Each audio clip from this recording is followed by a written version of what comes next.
പ്രണയം. രചന പൗർണമി. അവതരണം മിത്രവിന്ദ. പിന്നിൽ നിന്നും വലിയൊരു പ്രഹരവേറ്റതുപോലെയായിരുന്നു ത്രേയയ്ക്ക് അവസ്ഥ. ഇത്ര നാളും താൻ ഈ കോളേജിലെ സ്റ്റാറുകളിൽ ഒരാളായിരുന്നു. ടീച്ചേഴ്സിന്റെ ഗുഡ് സ്റ്റുഡന്റ് ലിസ്റ്റിൽ ഇടം നേടിയ വിദ്യാർത്ഥിനി. ധ്രുവത്തിനും അവളെ വലിയ ഇഷ്ടമായിരുന്നു. ക്ലാസ്സിൽ നന്നായി ശ്രദ്ധിക്കുന്ന, പഠിപ്പിക്കുന്ന, ടോപ്പിക്സ് അന്നന്ന് തന്നെ പഠിക്കുന്ന, എല്ലാ ദിവസവും കറക്റ്റായി ക്ലാസ്സിൽ വരുന്ന, ക്ലാസ് കട്ട് ചെയ്യാത്ത, നല്ല അച്ചടക്കമുള്ള ഒരു സ്റ്റുഡൻ്റ് ആയിരുന്നു അവന് ത്രേയ. അവളുടെ ഓർമ്മകൾ കുറച്ചു മാസങ്ങൾ പിന്നോട്ട് പോയി. തൻ്റെ ഇളയമ്മ ഈ കോളേജിന്റെ മാനേജ്മെന്റ് ടീമിലുണ്ട്. മായ എന്നാണ് പേര്. വെക്കേഷൻ ടൈമിൽ ഒരു ദിവസം അവിടെ ചെന്നപ്പോഴാണ് നമ്മുടെ കോളേജിൽ പുതുതായി അഡ്മിഷൻ എടുത്ത മിടുക്കിയായ വിദ്യാർത്ഥിനിയെക്കുറിച്ച് ഇളയമ്മ പറയുന്നത്. അവളുടെ മിടുക്ക് കൊണ്ട് മാത്രം അഡ്മിഷൻ തരപ്പെട്ടതാണത്രേ. അത് പറഞ്ഞത് കേട്ടപ്പോൾ അസൂയാണ് തോന്നിയത്. എൻ്റെ ബാച്ച് തന്നെയാണെന്ന് കേട്ടപ്പോൾ അസൂയയ്ക്കൊപ്പം ദേഷ്യവും കൂടിയായി. തൻ്റെ സ്ഥാനത്ത് അതും മറ്റൊരാൾക്ക് കിട്ടുന്നത് സങ്കല്പിക്കാൻ പോലും കഴിയുമായിരുന്നില്ല. അതുകൊണ്ടാവണം അവളിവിടെ എത്താനായി കാത്തിരുന്നത്.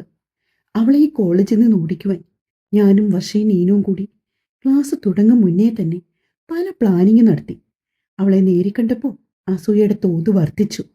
അതുകൊണ്ട് തന്നെ കിട്ടുന്ന സന്ദർഭത്തിലെല്ലാം പാരകൾ പണിഞ്ഞ് ഈ കോളേജിൽ നിന്നും അവളായി പോകാൻ, അല്ലെങ്കിൽ പഠിത്തത്തിൽ നിന്നും അവളുടെ ശ്രദ്ധ തിരിക്കാൻ, അധ്യാപകരെ കൊണ്ട് വെറുപ്പിക്കാൻ, എല്ലാത്തിനും തൻ്റെ പ്രിയപ്പെട്ട കൂട്ടുകാരികൾ കൂടെ ഉണ്ടായിരുന്നു. അവൾക്ക് ഭയമാണെന്ന് അക്ഷയോടും ഗാദിയോടും പറയുന്നത് കേട്ടിട്ടാണ് അന്ന് മനഃപൂർവ്വം ഏട്ടനെ കൊണ്ട് പാട്ട് പാടിപ്പിക്കാൻ നോക്കിയത്. അവളുടെ മനസ്സിൽ ഇത്രനാളും ആദുവിനെതിരെ ചെയ്തു കൂട്ടിയ ഓരോന്നും തെളിഞ്ഞു വന്നു. ത്രേയ, വർഷ, നീന, നിങ്ങൾക്കൊന്നും പറയാനില്ലേ? എന്തിനു വേണ്ടിയായിരുന്നു ഇത് ചെയ്തത്? ധ്രുവത്തിന്റെ ദേഷ്യത്തോടെയുള്ള ശബ്ദം കേട്ടിട്ട് ത്രേയ ഒന്ന് ഞെട്ടി. അവൾ കൂട്ടുകാരെ നോക്കി. അവരും തല താഴ്ത്തി നിൽപ്പാണ്. ഇത്ര നാളും പല കുട്ടികളോടും ധ്രുവിത് സാർ ദേഷ്യപ്പെടുന്നത് കണ്ട് സന്തോഷിച്ച ഒരാളാണ് ഞാൻ. തനിക്കിങ്ങനെ ഒരു അവസ്ഥ ഒരിക്കലും ഉണ്ടാകില്ല എന്നുള്ള അമിതമായ ആത്മവിശ്വാസം ഉണ്ടായിരുന്നു. കണ്ണുകൾ നിറയുന്നു, നെഞ്ചു പടപടാമിടിക്കുന്നു. എല്ലാവരുടെയും മുമ്പിൽ അപമാനിക്കപ്പെട്ടിരിക്കുന്നു. തെളിവടക്കം പിടിക്കപ്പെട്ടു. അവൾക്ക് എന്തു പറയണമെന്നറിയില്ല. ധ്രുവത്തിന്റെ മുഖത്തേക്ക് നോക്കാനുള്ള ധൈര്യം പോലും അവൾക്ക് ഉണ്ടായിരുന്നില്ല. ഒരു അധ്യാപകന്റെ വാഹനത്തിന്റെ എയർ ഊരിവിടുക, അത് മറ്റൊരു കുട്ടിയുടെ പേരിലാക്കുക, കള്ളസാക്ഷി പറയുക.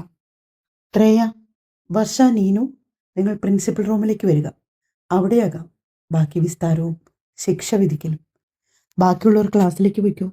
പ്രിൻസിപ്പൽ ആനന്ദ് സാർ പറഞ്ഞതും അധ്യാപകരും കുട്ടികളും പ്രൊജക്ട് റൂമിൽ നിന്നും അവരവരുടെ ക്ലാസ്സിലേക്ക് പോയി. മിക്കവരും ത്രേയയും സംഘത്തെ നോക്കി കളിയാക്കി ചിരിക്കുന്നുണ്ട്. ഒരു മഴ പെയ്ത് തോർന്ന ഫീല് അല്ലേടി? ഷോ, എന്നാലും ആ ത്രേയ എന്തൊരു പെർഫോമൻസ് ആയിരുന്നടി. പക്ഷേ ഇതൊരുമാതിരി ഓലപ്പടക്കം കാട്ടി പേടിപ്പിക്കാൻ നോക്കിയ പോലെ ആയിപ്പോയി. കാത്തു വലിയ കണ്ടുപിടുത്തം നടത്തിയ പോലെ പറഞ്ഞു. താൻ കുഴിച്ച കുഴി താൻ തന്നെ വീണു. ഇതല്ലടി സിറ്റുവേഷന് കൂടുതൽ മാച്ച്. എന്നാലും അവളുടെ ജാട എന്തായിരുന്നു! പടക്കക്കട ഗുദാഹാവ. എന്തായാലും പവനായി ചാവായി. അക്കു ഗാദുവിനെ തിരുത്തി പറഞ്ഞു. ഏതായാലും നമ്മുടെ ആദു രക്ഷപ്പെട്ടല്ലോ. ഇനി ആ പണ്ടാരത്തിന്റെ ശല്യം ഉണ്ടാവില്ല. നമുക്കിപ്പോ ലാഭമായി. ധ്രുവി സാറിന്റെ മുന്നിൽ തന്നെ അവളുടെ കൊമ്പൊടിഞ്ഞില്ലേ. അവർ തമ്മിൽ നടത്തുന്ന വാദപ്രതിവാദങ്ങളിൽ കേൾവിക്കാരനെ പോലെ നിൽക്കാൻ മാത്രമേ ആദുവിന് കഴിഞ്ഞുള്ളൂ. കുറച്ചു മുൻപേ അരങ്ങേറിയ സംഭവങ്ങളിൽ നിന്നും പൂർണ്ണമായും മുക്തിയായിട്ടില്ലായിരുന്നു അപ്പോഴും അവൾ. ത്രേയും വർഷയും നീനുവിനെയും പ്രിൻസിപ്പൽ റൂമിലേക്ക് കൊണ്ടുപോയിട്ടായിരുന്നു ബാക്കി വിചാരണ. ഇങ്ങനെയൊക്കെ ചെയ്തതിന്റെ യഥാർത്ഥ കാരണം അവൾ അപ്പോഴും അവരോട് വെളിപ്പെടുത്തിയില്ല. ഇതുവരെ കോളേജിൽ മറ്റു പ്രശ്നങ്ങൾ ഉണ്ടാക്കിയിട്ടില്ലാത്തതുകൊണ്ട്, നല്ല രീതിയിൽ പഠിക്കുന്ന കുട്ടിയായതുകൊണ്ട്, ധ്രുവിത് പരാതിയില്ലെന്ന് പറഞ്ഞതുകൊണ്ടും ത്രേയും കൂട്ടുകാരെയും വാണിംഗ് നൽകി ക്ലാസ്സിലേക്ക് വിട്ടു. പക്ഷേ നാളെ പേരൻസിനെയും കൂട്ടി വരണം. ധ്രുവിത്തിന്റെ ഫസ്റ്റ് പീരീഡ് അങ്ങനെ കഴിഞ്ഞുപോയി. വിസ്താരമൊക്കെ കഴിഞ്ഞ് ക്ലാസ്സിലേക്ക് എത്തിയ ത്രേയും കൂട്ടുകാരെയും കുട്ടികൾ കൂക്കി വിളിച്ചാണ് ക്ലാസ്സിലേക്ക് കയറ്റിയത്. കൂട്ടത്തിൽ അക്കുവും കാതുവുമായിരുന്നു കൂടുതൽ പെർഫോമൻസ്. ആദ്യം ഒന്നും മിണ്ടാതിരുന്നതേ ഉള്ളൂ. ആരായിരിക്കും വീഡിയോ അയച്ചു കൊടുത്തത് എന്നാണ് അവൾ ആലോചിച്ചത്. ധ്രുവി സാർ ആയിരിക്കുമോ ആ വീഡിയോ എടുത്തത്? പക്ഷെ അങ്ങനെ ആകാൻ ഒരു സാധ്യതയുമില്ല. അവൾ മനസ്സിൽ ഉറപ്പിച്ചു. ശ്രേയ ആകെ വല്ലാത്തൊരവസ്ഥയിലായിരുന്നു. ഇത്ര നാളുകൊണ്ട് നേടിയ സൽപ്പേര് ഒരു നിമിഷം കൊണ്ട് തച്ചുടയ്ക്കപ്പെട്ട പോലെ. പരസ്പരം ആശ്വസിപ്പിക്കാൻ മാത്രമേ ശ്രേയയ്ക്കും വർഷയ്ക്കും നീനുവിനും കഴിഞ്ഞുള്ളൂ. മായച്ചെറിയുമ വഴി വിവരങ്ങൾ വീട്ടിൽ അറിഞ്ഞിട്ടുണ്ടാകും. ഇനി ഇതിന്റെ ബാക്കി വീട്ടിലിറങ്ങിയേറും. ആ വീഡിയോ ആരാണ് എടുത്തതെന്ന് നിനക്ക് വല്ല ഐഡിയ ഉണ്ടോ? അവിടെ CCTV ഇല്ലാന്ന് ഉറപ്പുവരുത്തിയിട്ട് തന്നെയല്ലേ നമ്മളത് ചെയ്തത്? ശ്രേയ വർഷയോടും നീനുവിനോടും ചോദിച്ചു. ഉള്ളിൽ കുമിഞ്ഞുകൂടിയ സങ്കടവും നാണക്കേടും ദേഷ്യവും വൈരാഗ്യമായി രൂപാന്തരം പ്രാപിക്കാൻ തുടങ്ങിയിരുന്നു ശ്രേയയുടെ ഉള്ളില്. അത് CCTV വിഷ്വൽസ് അല്ലെന്ന് നമുക്ക് ആ വീഡിയോയിൽ നിന്ന് വ്യക്തമാണല്ലോ.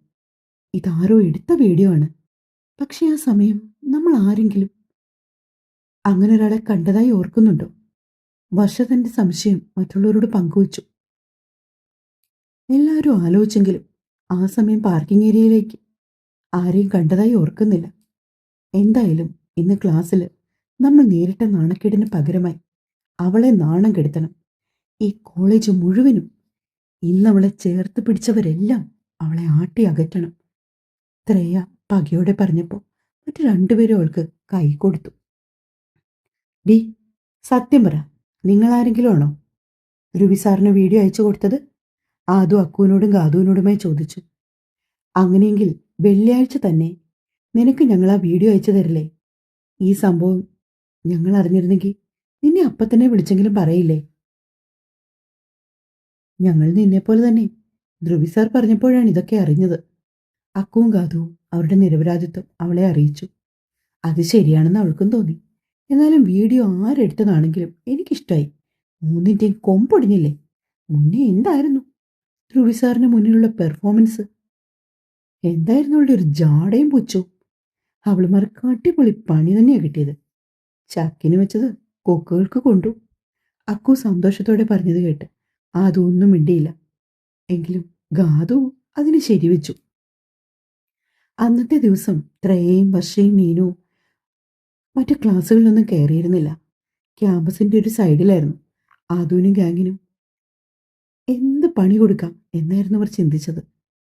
വിശ്വനും കുടുംബവും നാട്ടിൽ നിന്നും തിരികെ എത്തിയത് ഗായത്രി അറിഞ്ഞിരുന്നു. ഇന്നെങ്കിലും ധ്രുവിയെ കാത്തു നിൽക്കാതെ അവിടെ വരെയൊന്ന് പോകണം അവർ മനസ്സിൽ ഉറപ്പിച്ചു. ആദു കോളേജ് കഴിഞ്ഞ് വരുമ്പോൾ അവിടേക്ക് പോകാമെന്ന് അവർ നിശ്ചയിച്ചു. ആദുവിന് എന്തെങ്കിലും സ്വന്തം കൈകൊണ്ട് ഉണ്ടാക്കി കൊടുക്കുവാൻ ഗായത്രി ആഗ്രഹിച്ചു. അവളുടെ ഇഷ്ടങ്ങളൊന്നും അറിയില്ല. എങ്കിലും ഗായത്രി കുറച്ച് ഉണ്ണിയപ്പം അവൾക്കായി ഉണ്ടാക്കിയെടുത്തു. പറമ്പിൽ നിന്ന് ഒരു വാഴയില വാട്ടി അതിലേക്ക് ചൂട് ഉണ്ണിയപ്പം പൊതിഞ്ഞെടുത്ത് ഗായത്രി കുറച്ചായി അച്ഛനും ധ്രുവിക്കും മാറ്റി വെച്ചിട്ടുണ്ട്.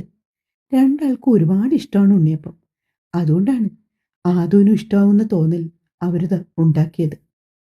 ആദു കോളേജിൽ നടന്ന വിശേഷങ്ങൾ അമ്മയോടും അച്ഛനോടും പറയുവാണ്.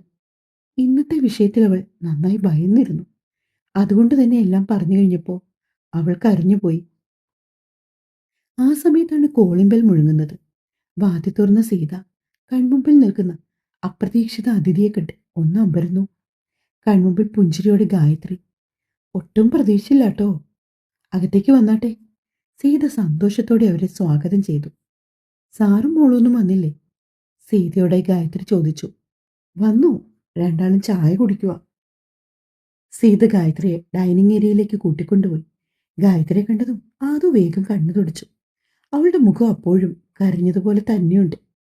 ആന്റി, ഭയങ്കര സർപ്രൈസ് ആയി പോയല്ലോ. ആദു പറഞ്ഞുകൊണ്ട് എണീറ്റു. മോൾ അവിടെ ഇരുന്നു. ഗായത്രിക്കായി കസേര നീക്കിയിട്ട് വിഷൻ നൽകി. സീത ചായ എടുക്കാനായി അടുക്കളയിലേക്ക് പോയി. ഇപ്പോ എങ്ങനെയുണ്ടോ ആരോഗ്യമൊക്കെ? വിഷൻ കരുതലോടെ ചോദിച്ചു. ഇപ്പൊ കുറച്ച് ഭേദമുണ്ട് സർ. ആ കരുതൽ പകർന്നൊരു ചിരിയോടെ ഗായത്രി പറഞ്ഞതും സീത ചായയുമായി എത്തി. വേണ്ടിയിരുന്നില്ല. ചായ വാങ്ങിക്കൊണ്ടാണ് ഗായത്രി പറഞ്ഞത്. അത് സാരമില്ല. വീട്ടിൽ വന്ന അതിഥിക്ക് ഒരു ഗ്ലാസ് ചായയെങ്കിലും കൊടുത്തില്ലെങ്കിൽ എനിക്കൊരു സമാധാനവും കിട്ടില്ല. സീതയൊരു ചിരിയോടെ പറയുമ്പോൾ ഗായത്രിയും അതിൽ പങ്കുചേർന്നു. ആത്മീയമോളുടെ മുഖം എന്താ വല്ലാതിരിക്കുന്നേ? എന്തെങ്കിലും വിഷമമുണ്ടോ? എന്തുകൊണ്ടോ ഗായത്രിക്ക് അത് ചോദിക്കാതിരിക്കാൻ കഴിഞ്ഞില്ല. ഒന്നും പറയണ്ട ഗായത്രി. ആദ്യമോൾ ഇവിടെ സെന്റ് ആന്റണീസിലാണ് പഠിക്കുന്നത്. അത്യാവശ്യം പഠിക്കാനൊക്കെ മിടിക്കുകയാണ്. പക്ഷേ ഈ കോളേജിൽ കയറിയ അന്ന് മുതൽ അതിന് ഓരോരോ പ്രയാസങ്ങളാ. സീത അല്പം വിഷമത്തോടെ പറഞ്ഞു. കോളേജിന്റെ പേര് കേട്ടപ്പോൾ അവർക്ക് ധ്രുവിയാണ് ഓർമ്മ വന്നത്. പക്ഷേ അവരവിടെ പറഞ്ഞില്ല. ആദ്യം പ്രശ്നം എന്തെന്ന് അറിഞ്ഞിട്ടാകാന്ന് കരുതി. ധ്രുവിയെ കൊണ്ട് സഹായിക്കാൻ കഴിയുന്ന ഇഷ്യൂ വലുതുമാണെങ്കിൽ അങ്ങനെയും ഹെൽപ്പ് ചെയ്യിക്കാന്ന് അവരോർത്തു. എന്താ സീതേ സത്യത്തിൽ ഉണ്ടായത്? ഗായത്രി തന്റെ ആകാംക്ഷ മറച്ചു വെക്കാതെ ചോദിച്ചു. സീത അവരുടെ അടുത്തേക്ക് കസേര വലിച്ചിട്ടിരുന്നു. എന്റെ ഗായത്രി, മോള് കോളേജിൽ പോകുന്ന ആദ്യ ദിവസം അമ്പലത്തിലൊന്ന് തൊഴുവാൻ കയറി. നല്ല തിരക്കായിരുന്നു. അർച്ചനയുടെ പ്രസാദം വാങ്ങി ഇറങ്ങിയപ്പോൾ ഒരു പയ്യന്റെ ദേഹത്തേക്ക് അബദ്ധത്തിൽ വീണു. സിന്ദൂരമല്ലേ? ആ പയ്യന്റെ വെള്ളഷർട്ടായിരുന്നു. അതിൽ മുഴുവനായി. ആ പയ്യൻ ഇവളെ എല്ലാവരുടെയും മുമ്പ് വെച്ച് ഒരുപാട് വഴക്കു പറഞ്ഞു. അങ്ങനെ സീത ഇന്ന് വരെ നടന്ന കാര്യങ്ങൾ മുഴുവൻ ഗായത്രിയോട് പറഞ്ഞു. സീത പറഞ്ഞു തുടങ്ങിയപ്പോൾ തന്നെ ആ പയ്യനാണ് തന്റെ മകനെന്ന് ഗായത്രിക്ക് മനസ്സിലായി. ആകെ കാറ്റൊഴിഞ്ഞ ബലൂണിന്റെ അവസ്ഥയായി അവർക്കപ്പോൾ.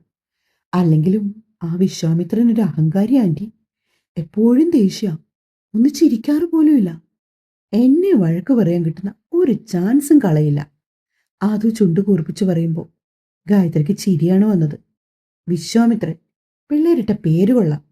എങ്കിലും അവന്റെ സ്വഭാവത്തിന് ദുർവാസാവാണ് കൂടുതൽ യോജിക്കുന്നതെന്ന് അവർക്ക് തോന്നിപ്പോയി. അവർ തന്റെ ചുണ്ടിൻ കോണിൽ വിരിഞ്ഞ പുഞ്ചിരി അടക്കി വെച്ചു.